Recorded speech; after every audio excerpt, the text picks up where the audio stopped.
While despite his spoilers, I'll try to keep them to a minimum by not using video footage and instead just photos. Step 1. Select a non-secret character, so Leda doesn't work, Red Death doesn't work, etc. and play on the Moongolow stage. When you enter, you will find a merchant and buy the glass wizard from him. Note that buying the golden eggs will permanently increase the stats of the character that you're playing. You can buy as many as you want until you run out of gold. I would advise you to be very careful which character you pick. I chose Toasty at first and put 500x into her, and that was a very big mistake. Now I changed it up to Pugnala because she has 2 rare weapons and a very nice passive bonus. You can of course also go for Red Death or Leda if you're just looking for the best characters. However, their stat bonuses are not that amazing and all they have left is an evolved weapon. Having that is of course a big upside, however I don't believe that the characters are that amazing that it would be worth it. After that, just finish the stage and you'll notice that it's about to become very wild when the entire view warps and you reach around 14 minutes and 30 seconds. Once you're teleported, you're in a new stage and you'll be stripped of everything. The goal is to destroy the candles and use especially NFT and chickens to survive. At the end you'll be swamped with red deaths as visuals and you'll find a rosary to kill the Reaper that spawns. Note, do not walk into the Yellow Reaper as this will kill you. Head over to the right and pick up the yellow sign. If you fail to do this, you don't have to replay Moongolow. The stage will be available from the stage selection, but again, only with normal and non-secret characters. Now that the hidden passive weapons are revealed to you, you can get them on any stage. I decided to do this with Pascalina since there's also an achievement to get level 99 with her and to get to minute 31 on the Gallow Tower. Once you reach the spots with the hidden items, you will see guards that try to protect it. They have quite a lot of HP, so be careful that they don't kill you. When you kill them, you will get a golden egg for free. After getting all the hidden passive weapons, max them out to level 9. Laurel will evolve with the arrows to Crimson Shroud, which caps the damage that you can take to 10. It also retaliates every time you lose a charge. Clock Lancet will evolve with the rings to Infinite Corridor, which halves the enemy health. And yes, this also includes the Reaper. Give it around 1 minute 30 when the Reaper spawns and you will have him killed.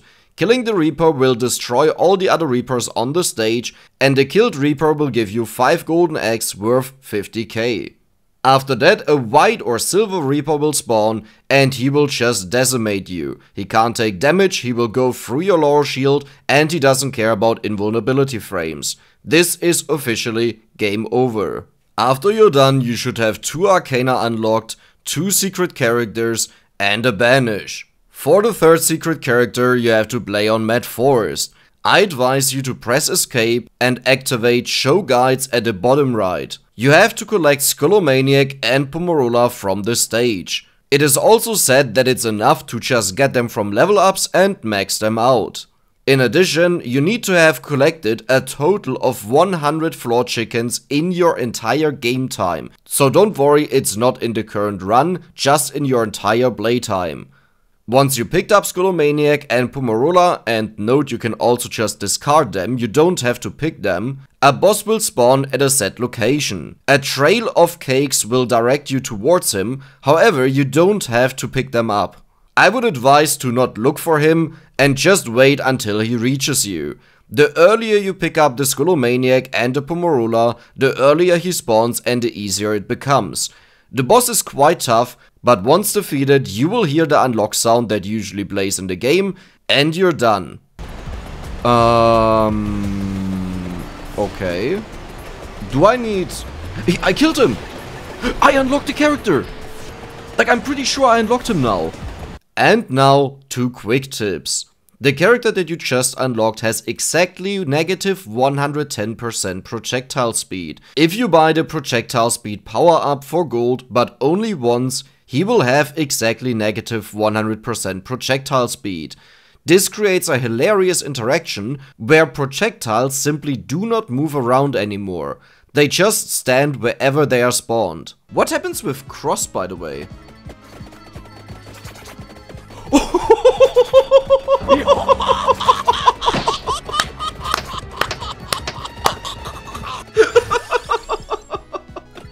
I don't know what I I expected, but this is amazing. The second tip is about gold farming, and this is not fleshed out yet, but what I've been doing. Simply go to the bone zone with your character of choice that you want to max out since you benefit from the bonus stats. And the build that I'm using is usually Bone, Thunderloop, Death Spiral, Hellfire, Ferachi, and the Gatti Amari evolution Vicious Hunger.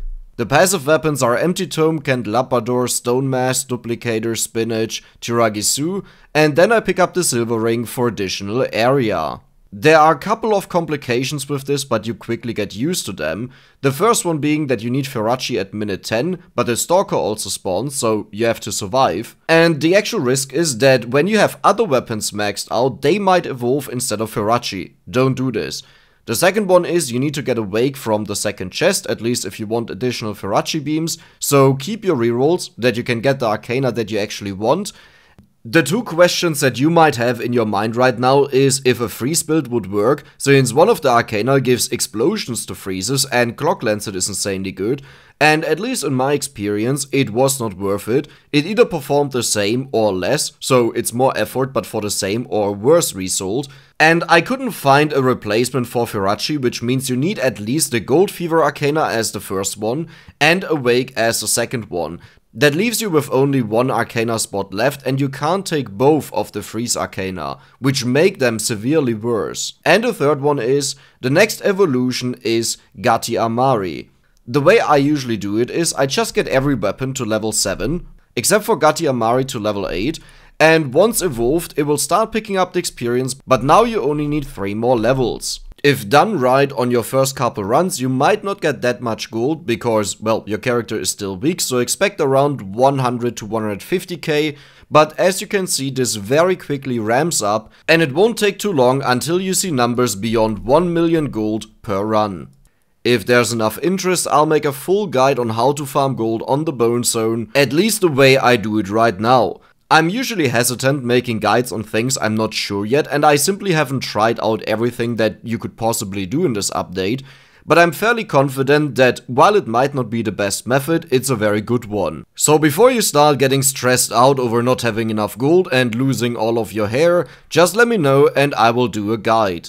At the end card I will link a video where I got 170k gold before this update and without the inflated stats. So yes, it was already possible, and I'm sure you can do that as well. Enjoy the update, and I can't wait for the next one.